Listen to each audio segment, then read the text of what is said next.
Hey guys, this is Vagron again. This time I'm going to be doing another review. Only this time it's going to be the Joker Quarter Scale Museum Quality Statue by DC Direct, sculpted by Jonathan Matthews. And let's go ahead and take a look at the box here right off the bat. Let's get this situated here so you can see it. It's a pretty decent sized box. The statue itself is 19 inches, and each one comes with a particular number here down by the UPC. This one's 482 of 1500, and you can see the art on the box. It's pretty cool. It's got a close-up of the Joker there, and it says hand painted in cold cast porcelain, mixed media statue. And then over here on the other side, it's got another picture there on the back side, and on the back actually shows the back of the statue, which I thought was kind of interesting, and it gives a little bio there. It also lists here at the bottom the other statues that are available from the series. They have the Green Lantern, Wonder Woman, Batman, and Superman. I do own the Batman statue, and I will be displaying them side by side so you can kind of see what they look like. But first, let's get into what we're here for, which is the Joker. So off we go. So here we have the Joker statue. I put it on a chair here for you can kind of see. It's pretty tall, and we're going to get in close here so you can see some of the detail.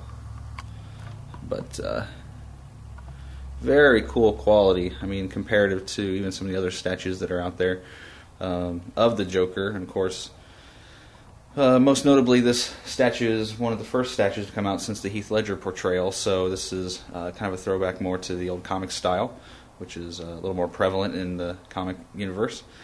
And as you see, the detail here in the face is very cool. The one thing that really struck me that I wasn't sure I was going to like was actually the teeth. The teeth are actually very well done, and look very much like a kind of a porcelain. And you can actually see a little gap in the mouth. You can actually see inside the mouth, which is pretty neat. The paint work on the face is really well done. It's not just so over-the-top white. It's more of it's got kind of a peach color in the creases in the face and the lines on the face, which would probably be a little more accurate to what someone who, I don't know, like what the Joker would actually look like. The clothing is very well done as well.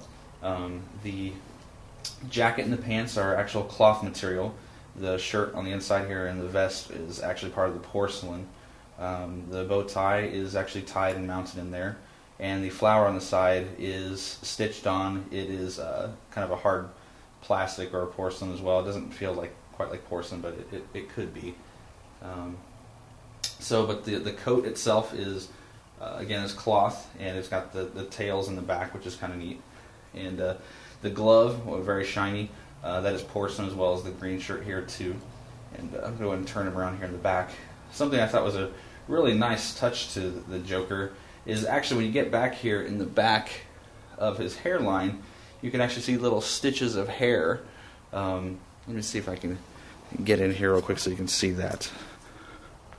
But I don't know how well that's going to come out. But you can see the little stitches of green hair, so it's actually like little hair follicles, which is really cool. Which means they did really put a lot of design into even the paint job, which is really cool.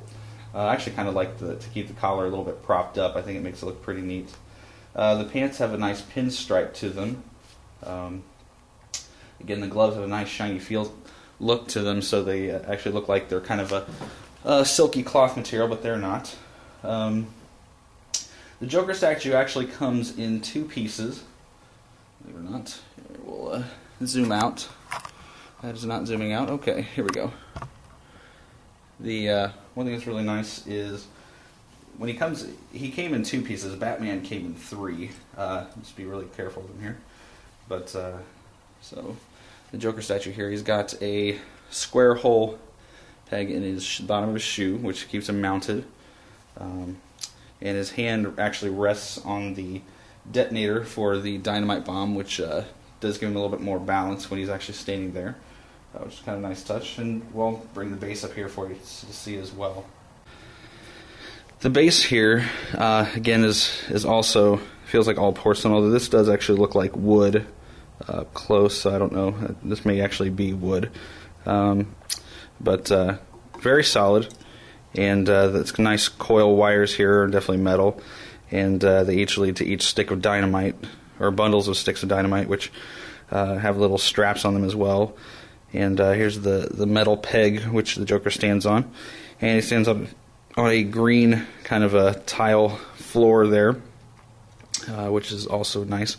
It's got a good weight to it. It's definitely not going to... It's got a good stability to it. He's definitely not going to fall over. He's a very tall figure. He's actually a little bit taller than Batman, which I'll show you here in a second. And so when you're sticking him on here, you just take the hole in the bottom of the shoe and try to be careful. More so, honestly, with his hand that leans on the detonator. Okay, so you get him slid in there and make sure that his hand up here on the detonator is resting comfortably. And he actually fits in really well there, and he doesn't necessarily stand. You got to make sure he doesn't stand on the metal coilings, things like that, because they do sort of bend. So you got to be careful with that. But kind of when I first got him, I had to kind of open up his jack a little bit. I think it gives a really good look to it. But so what you have here is the Joker statue. Again, very neat looking. If you're a fan of the Joker, I would definitely recommend this. As far as paint goes, I can't find any overlaps in paint or lack of paint anywhere. It looks like it's actually touched really well. The hairline is done well. The skin creases are done well. Overall, just a really solid figure. And you definitely tell they took their time on it. This statue was pushed back a couple of times. I put my order in for it in August or July when they announced it. It was supposed to come out in October or November. Got pushed back to December. Waited for it then. It got pushed back again to March. And so we just picked it up today. And, very impressed by it. I really like it a lot. It adds a ton of charisma to the rest of my collection. And just a must-have piece to go along with Batman, which, again, I'll show you here in a second. The only thing I had against it, honestly, when I got it, was that his pants were kind of pulled up over here, and so it kind of looks like it's kind of creased, like he didn't iron his pants, which I'm sure over time, I'll get over it. But that was the only real major complaint I had. But other than that, it fit snug in the box. It was very well packaged. If you order one, through the mail, you're going to get it. It's going to come really nicely boxed. It's going to come in two different boxes, actually. One with a lot of styrofoam, then another box, and then it has the Joker box inside of that. So they definitely make sure that you're not going to get it damaged. So anyway, let's compare it to Batman. Okay, so here we have the Joker next to the Batman statue. And you can kind of tell here height-wise. Again, the Joker is probably about half an inch taller than Batman, which, is... I was kind of actually hoping that was the case, because in the picture they showed him standing straight up where Batman's legs are bent, and he's kind of hunched over, and so when they announced that he was going to be 19 inches tall, same as the Batman, I was actually kind of afraid that the Joker would actually look a little bit small compared to Batman. But, he's definitely much thinner than Batman, but it's a really good match between the two. They both are really well done, and as you can kind of see with the bases and everything, they are definitely a good match. And you got Batman, you got the Joker. What more do you need? So with the price points between the two, I definitely give the Joker a 9.8. I'd give the Batman a 10. The Batman is just incredible. If you can get your hands on both of them, I would definitely do it. The only thing that I'd take off from the Joker is just the price point. At $325, that's a pretty penny to be spending on some of these statues, especially even though it is 19 inches. I'll give them that. It's definitely very tall and very cool, and the sculpt is great. It may be worth every penny, but it's still a little salty at $325.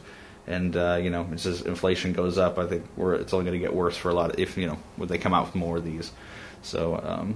But anyway, if you can get your hands on both of these, they'll add a lot to your collection, and people will definitely stop and talk to you about it, because they're impressive.